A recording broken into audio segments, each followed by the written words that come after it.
Hello friends, कैसे हैं आप सब। आप सबका स्वागत है आज के मेरे नए व्लॉग में। और आज मैं आपको ले चल रही हूँ कुल्लू के ही एक हिडन जेम की तरफ, या कह लीजिए कि एक छोटा सा गांव है जिसका नाम है तोश। और यह गांव अपनी प्राकृतिक सुंदरता और शांत वातावरण के लिए जाना जाता है। यह गांव पार्वती घाटी में बसा हुआ है और कसौल से लगभग 20 किलोमीटर की दूरी पर स्थित है। अगर समुद्र तल से इसकी ऊंचाई की बात की जाए तो यह लगभग 2400 मीटर की ऊंचाई पर स्थित है। यहाँ का मौसम इस वजह से ठंडा और सुहावना रहता है। यह लास्ट गांव है पार्वती वैली का। इस गांव में बहुत सुंदर सुंदर पहाड़ी दृश्य और हरे भरे जंगल हैं। यहाँ से पार्वती नदी की घाटी और आसपास के पहाड़ों का नजारा अद्वितीय सुंदरता से भरपूर है। यह स्थान ट्रैकिंग और एडवेंचर का शौक रखने वालों के लिए एक आदर्श जगह हो सकती है। और यहाँ से कई प्रसिद्ध ट्रैकिंग रूट्स जैसे कि खीर गंगा का ट्रैक भी शुरू होता है। खीर गंगा की जानकारी मैंने आपको पीछे व्लॉग्स में दी है, तो अगर किसी ने नहीं देखी है तो जाकर के वहां खीर गंगा की जानकारी ले सकता है। यहाँ के स्थानीय लोग ज्यादातर पारंपरिक हिमाचली जीवन शैली का पालन करते हैं और आप उनके साथ घुल मिलकर उनके रीति रिवाजों को अच्छे से देख सकते हैं। अब कैसे पहुंचे, सभी ये बोलते हैं कि बहुत अच्छी जगह है, बहुत अच्छी जगह है, हम यहाँ कैसे पहुंचे। तो जी, आप यहाँ पर पहुंचे तो या तो बाय रोड पहुंच सकते हैं या बाय एयर पहुंच सकते हैं। निकटतम यहाँ पर हवाई अड्डा कुल्लू भुंतर है, जो कि 50 किलोमीटर यहाँ से दूर स्थित है। और अगर सड़क मार्ग से आ रहे हैं तो कसौल होते हुए आप तोश गांव तक पहुंच सकते हैं। चलिए थोड़े से इसकी इतिहास की जानकारी ले लेते हैं।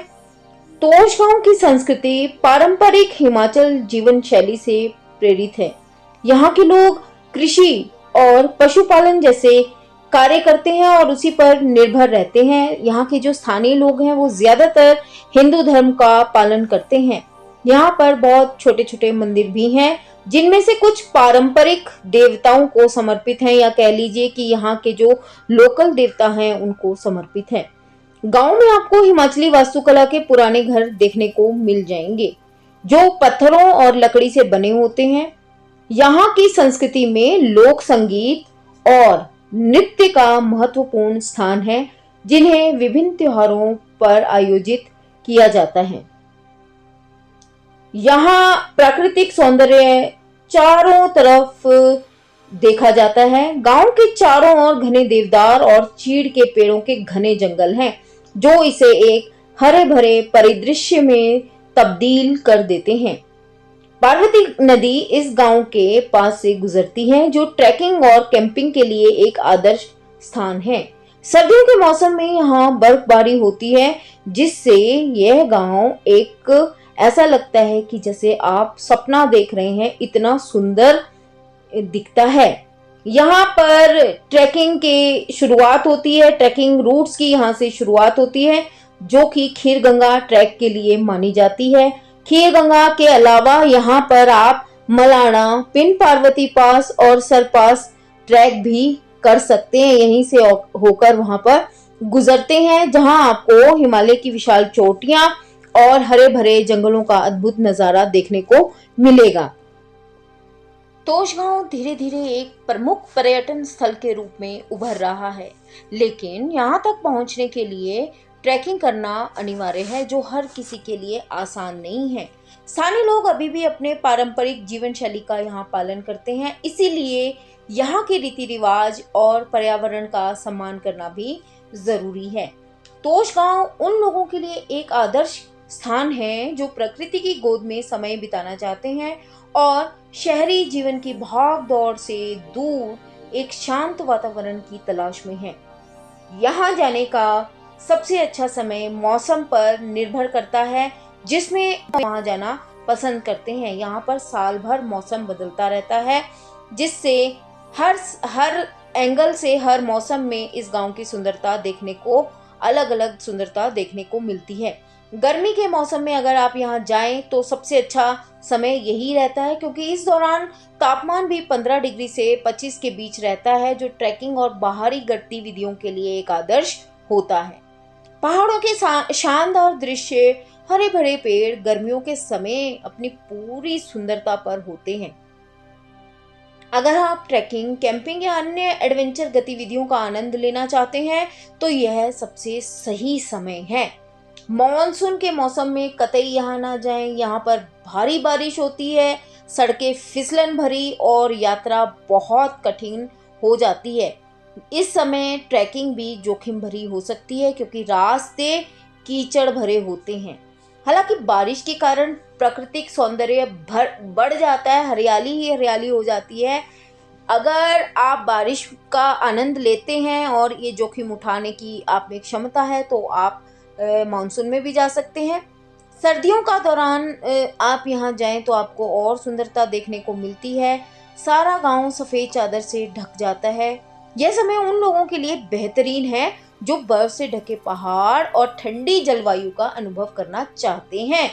यहाँ पर उस दौरान तापमान -0 डिग्री तक गिर सकता है। आपको गर्म कपड़े लाने पड़ेंगे भर भर के, और यहाँ पर उनका इस्तेमाल करना पड़ेगा। तो अगर आप मेरे हिसाब से तो यहाँ मॉनसून में ना ही जाएं तो ज़्यादा अच्छा होता है। अगर आप यहाँ जा रहे हैं तो मौसम के अनुसार कपड़े ले जाएं। हल्के और आरामदेह कपड़े यहाँ पर आप ले जा सकते हैं। टी शर्ट, ट्रैक पैंट और हल्की जैकेट साथ रखें, क्योंकि यहाँ सुबह से शाम ठंड हो सकती है। जी हाँ, ऊंचाई और धूप के कारण आपको सनस्क्रीन लोशन भी ले जाना पड़ेगा और टोपी भी रखनी पड़ेगी, क्योंकि हवा चलती है तो सिर में दर्द हो सकती है। अगर आप बरसात में जा रहे हैं तो रेनकोट और वाटरप्रूफ जूते लेकर जाएं। सर्दियों में गर्म कपड़े ज़रूर लेके जाएं। ट्रैकिंग के लिए जा रहे हैं तो ट्रैकिंग का ज़रूरी सामान आप ज़रूर लेके जाएं। टेक्नोलॉजी और नेविगेशन का सामान अपने साथ रखें। बिजली की कमी हो सकती है। जितने भी आपके डिवाइसेस हैं उन्हें चार्ज करने के लिए पावर बैंक अपने साथ में ज़रूर लेकर जाएं। टॉर्च लेकर जाएं, क्योंकि रात बरात आपको बाहर भी निकलना पड़ता है, ट्रैकिंग भी करनी होती है, तो यह एक उपयोगी टूल आपके लिए होगा। हर जगह इंटरनेट कनेक्शन उपलब्ध नहीं है, इसीलिए आप मैप भी लेकर जाएं। जो आपका गूगल मैप है उसका ऑफलाइन वर्जन भी आप डाउनलोड करके ले जा सकते हैं। यहाँ पर फर्स्ट एड किट रखना बहुत ज़रूरी है, जिसमें बैंडेज, दर्द निवारक दवाइयाँ, हाई ऑल्टीट्यूड के लिए दवाइयाँ सब आपको रखनी होगी। आप हाई अल्टीट्यूड पर जा रहे हैं, सांस लेने में आपको दिक्कत हो सकती है, तो आप डॉक्टर के परामर्श से कुछ मेडिसिन पहले से ही ले सकते हैं। डिहाइड्रेशन यहाँ पर होता है और खुद को हाइड्रेट रखना ज़रूरी है, इसीलिए समय समय पर पानी पीते रहें। यहाँ पर एटीएम की सुविधा सीमित हो सकती है, इसीलिए कैश रखें। पहचान पत्र आप कोई भी रख सकते हैं जो भी भारत सरकार द्वारा मान्य है। कोई भी होटल या होम स्टे आपसे पहचान पत्र मांग सकते हैं। प्रकृति की अगर आपने फोटोग्राफी करनी है, उसको अपने कैमरे में कैद करना है, तो अपने उपकरणों को बिल्कुल कस लें, कैमरा वगैरह सब ले लें और साथ लेके जाएं। अगर आप यहाँ पर जा रहे हैं तो अपने साथ एक एक्स्ट्रा बैग ले जाएं, जिसमें जो आपका कचरा हो वो इसमें डाल सकें, क्योंकि वातावरण को साफ और सुरक्षित रखना भी हमारे अपने हाथ में ही होता है। अगर आप यहाँ पर जा रहे हैं तो ये बात ध्यान रखिए कि यहाँ के लोग जो हैं वो अपनी स्थानीय परंपराओं का पालन बहुत अच्छे तरीके से करते हैं, और आपको भी उनकी स्थानीय रीति रिवाजों का जो है वो सम्मान करना ही होगा। सामान्य ज़रूरी चीज़ें जो यहाँ पर आप ले जा सकते हैं वो हैं सनस्क्रीन, सनग्लासेस, टोपी और हाइजीन जैसी बहुत सारी चीज़ें, जैसे सैनिटाइज़र और मास्क, ये अपने साथ आप ज़रूर ले जा सकते हैं। अच्छा, अब बात करते हैं, इतनी खूबसूरत जगह है तो कुछ लोग यहाँ बैठकर आराम के सुकून के पल बिताना चाहते हैं तो यहाँ पर जो होम स्टे है उनका किराया क्या होगा ये भी पूछ सकते हैं।